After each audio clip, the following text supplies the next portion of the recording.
We are on the Kern River Preserve. It's beautiful to walk on the preserve this time of year. The mornings are really cool. This time of year is also amazing because you're hearing all the bird song earlier in the morning. The willow flycatcher is this small plain bird, and it flies around and catches flies because that's the type of insect it eats the most. And it nests near rivers or creeks.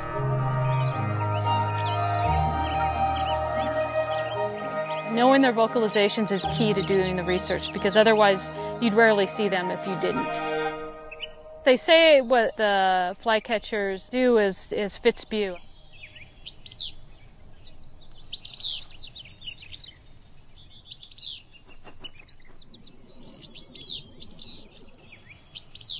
You wouldn't even call it a song, really. I mean, it's okay. It doesn't sound bad.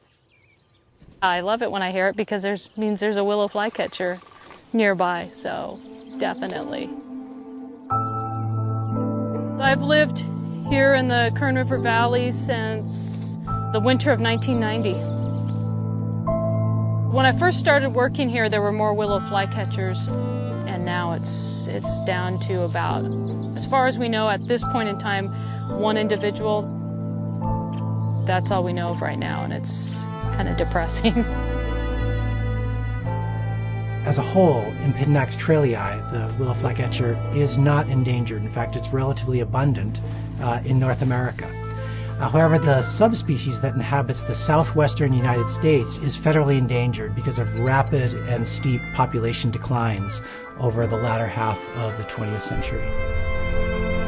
Basically, I view the willow flycatcher as a canary in a coal mine. It's not doing well, so why is it not doing well here?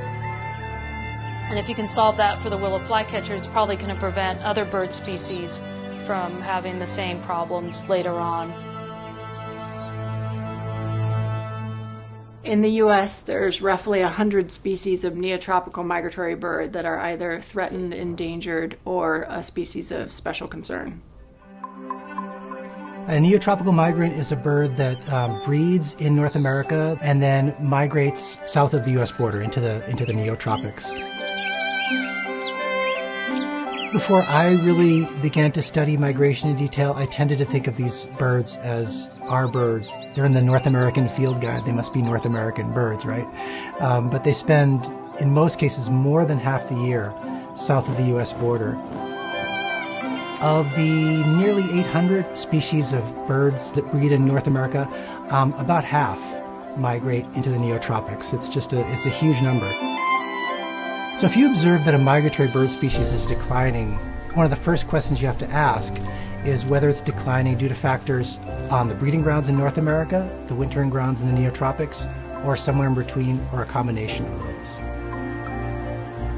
The main reason why it's hard to figure out why some of these species are in trouble is because they're only in our backyards for, say, 3 months of the year.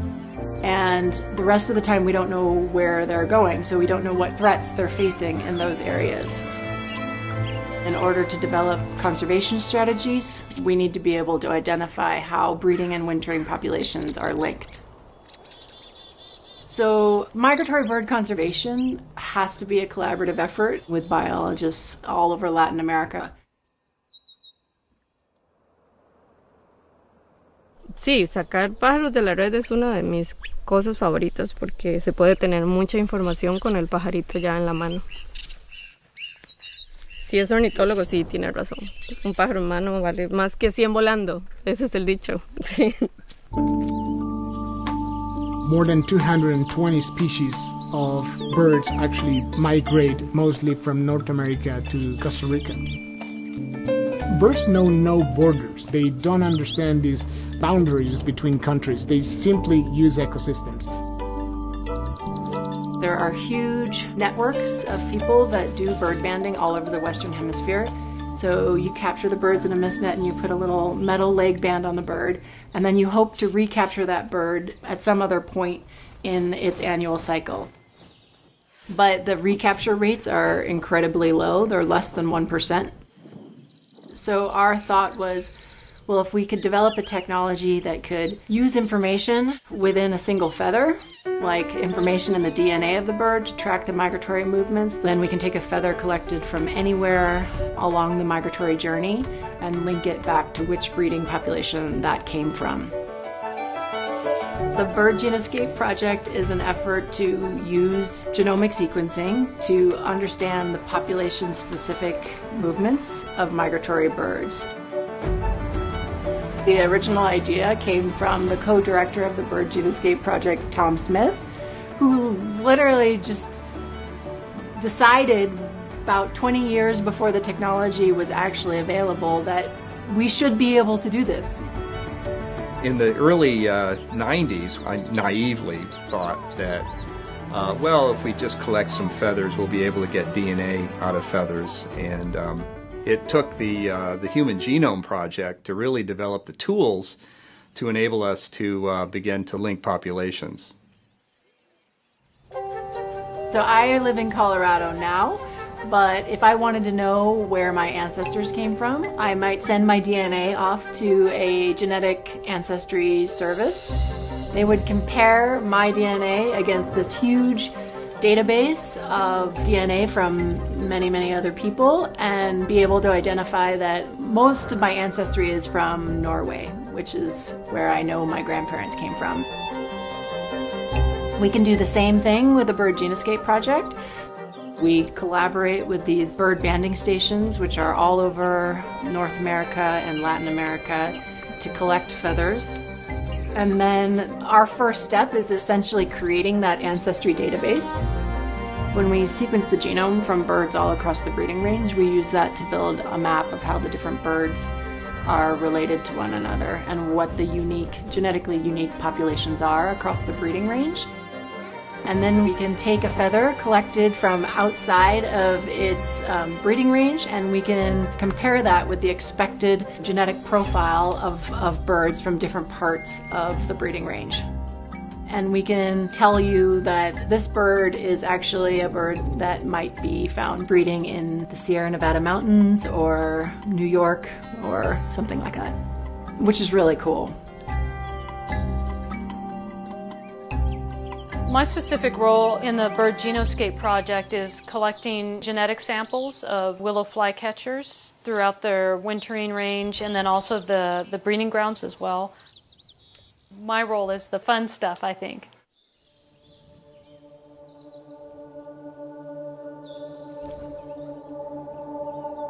I have a speaker and I'm going to use it to do some playback of the willow flycatcher vocalizations in order to lure it into the net. Okay. And I use a long cord so I'm a good distance away from the net and I won't scare them. Where'd it go?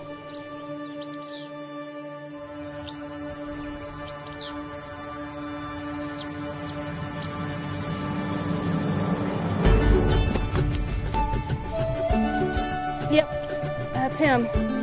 He was a feisty one, but we got him. So this is a willow flycatcher. He's not happy. He's a very feisty guy. Yeah. There we go. Okay, so the first thing I'm going to do, is one of the most important things, is to have the genetic samples. So I'm going to pluck the tail feather first. Sorry, guy. The general sort of description of where the willow flycatcher winters from bird books is from Mexico down to the northern tip of South America. When the southwestern willow flycatcher was listed as endangered, we had no idea where this particular subspecies wintered. Did it go throughout that whole range or just a portion of the range? We had no idea. Once we have developed what we call the genoscape, the map of how populations are related on the breeding grounds, we can take any individual captured on the wintering areas or anywhere along its migratory trajectory and tell you where that bird was from. So the end product of the Bird Genoscape project for a particular species is the creation of a map that details the genetically distinct lineages and where they're found on the breeding range, similar to the kind of map that you would find in a bird book, but in this case it's population specific. And then it also details where those different populations, which migratory routes they use, and then where they're found on the wintering grounds.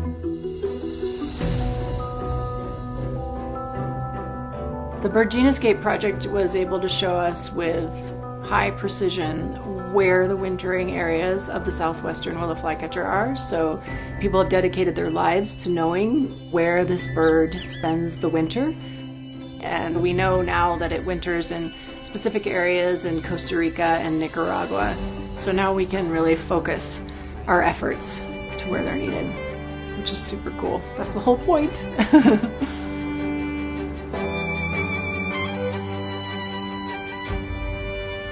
Right now we have, just for the neotropical migrants, about 200,000 feathers. So that represents roughly around 100 or so species. Right now we're working on roughly 20 species of migratory birds, and they're in various stages of development. Our long-term goal is to map 100 species of migratory birds of higher conservation concern by the year 2025. The collaboration is growing. If we go back to the early 90s, it was myself and my graduate students in my lab.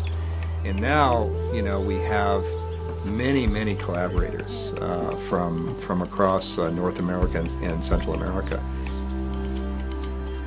We know where the birds are and where to get the samples. What we're doing right now is just adding one extra field, which is collect the feather and send it back to the States. For us, that's very little, but for the birds, that's huge. And that's our win-win relationship with the Bird Genoscape project.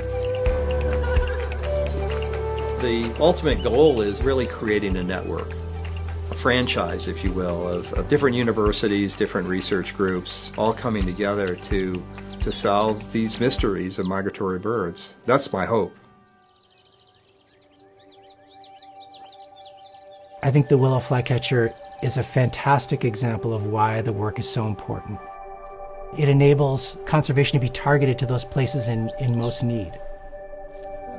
If the southwestern willow flycatcher went extinct, I think a lot of people, they'd shrug their shoulders and say, well, that doesn't, matter a whole lot. But I think the decline of the southwestern willow flycatcher is kind of an alarm call. And if it disappears, it's a huge warning that there's something wrong. Las aves nos dan como ese soundtrack, esa canción en muchas de nuestras historias. No me puedo imaginar como el mundo sin cantos de aves. Es parte de estar, creo que en este mundo y estar vivo. Es parte de nosotros. I think birds bring people together. It is like when you go to another country and you realize that someone speaks the same language, and you can have like endless conversations just because you speak the same language.